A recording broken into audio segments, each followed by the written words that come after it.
ये क्या?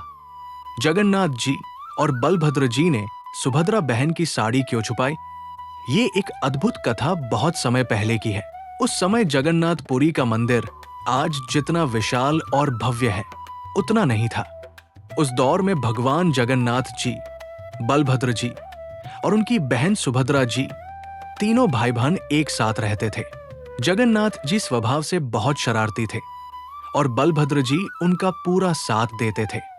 सुभद्रा जी थोड़ी गंभीर थी, इसलिए दोनों भाई अक्सर मिलकर उनसे या मंदिर के पुजारियों से मजाक किया करते थे। एक बार गर्मियों का मौसम था। मंदिर में रथ यात्रा की तैयारियां चल रही थी। तभी बलभद्र जी ने जगन्नाथ जी से कहा, कृष्ण, इस बार कुछ नया करते हैं। सुभद्रा बहुत दिनों से कह रही है कि उसे नई साड़ी चाहिए। चलो उसकी पुरानी साड़ी छिपा देते हैं, फिर देखते हैं वो कैसे रोती है।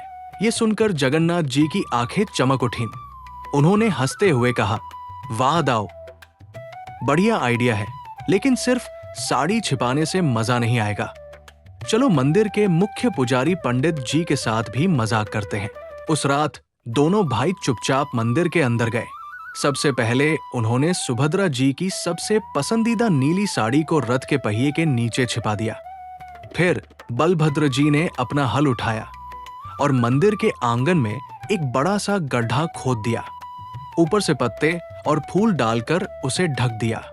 जगन्नाथ जी हंसते हुए बोले, कल सुबह जब पंडित जी प्रसाद चढ़ाने आएंगे तो सीधे इसी गड्ढे में गिरेंगे। सुबह हुई, सुभद्रा जी अपनी साड़ी ढूंढने लगी। उन्होंने पूरी अलमारी उलट पुलट कर दी, लेकिन साड़ी नहीं मिली। वो रोने लगी, मेरी नीली साड़ी कहाँ गई? आज तो मुझे रथ पर चढ़ना है। इधर पंडित जी पूजा करने आए। जैसे ही वे तेज कदमों से आंगन पार कर रहे थे, अचानक उनका पैर फिसला और धड़ाम, वे सीधे गड्ढे में गिर गए। पत्ते और फूल उड़ गए। पंडित जी चिल्लाए, अरे बाप रे, ये क्या हो गया? मंदिर के सारे सेवक दौड़ते हुए आए। किसी तरह पंडित जी को बाहर निकाला गया। उनके कपड़े कीचड़ से भर गए थे। उसी समय सुभद्रा जी भी रोते हुए वहां पहुंची। लोगों को ऐसा लगा जैसे जगन्नाथ जी और बलभद्र जी की मूर्तियां हल्की सी मुस्कुरा रही हों।